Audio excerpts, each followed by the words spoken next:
Le garçon s'entraînait au ninjutsu. Soudain, il fit du bruit en marchant, ce qui poussa son maître à se lever immédiatement. Sans hésitation, il le punit. Le garçon supporta la douleur et continua à s'entraîner. C'était un cours obligatoire pour devenir ninja. La nuit, il ne pouvait pas dormir à cause de la douleur, mais il n'osait faire aucun bruit. Sa grande sœur, Senpai, le vit. Elle appliqua une pommade sur ses blessures. Cette nuit-là, pendant l'entraînement des ninjas, le garçon fit preuve de compassion envers sa sœur aînée pendant un combat d'entraînement. Le maître entra dans une rage folle et le punit sévèrement. Il gémit de douleur sur le sol, mais personne ne vint à son secours.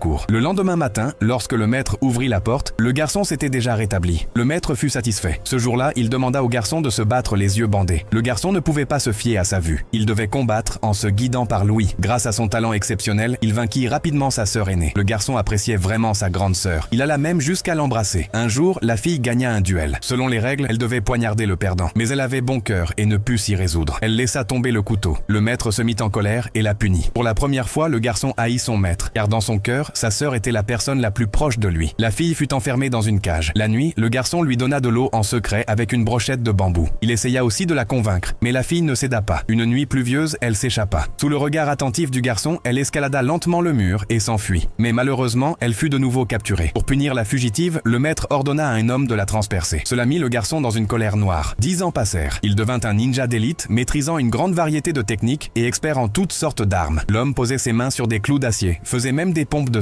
C'était sa méthode d'entraînement. Un jour, alors qu'il lavait des vêtements, une femme lui demanda de l'aide, mais il détecta immédiatement sa véritable identité. « De quel clan es-tu » demanda-t-il. La femme arrêta de faire semblant, sortit un couteau et attaqua. Le combat débuta aussitôt. Le bruit du combat réveilla le propriétaire de la blanchisserie. Quand il sortit, il ne vit que la machine à laver qui tremblait. L'homme avait accompli une mission d'assassinat. Mais ensuite, le maître lui ordonna d'exécuter un déserteur. En voyant le visage de la personne, il pensa immédiatement à sa sœur aînée. Il se prépara à se venger. Soudain, il attaqua son maître avec un couteau, devenant lui-même un traître. Alors, voici la question. Aimes-tu ce genre de ninja ?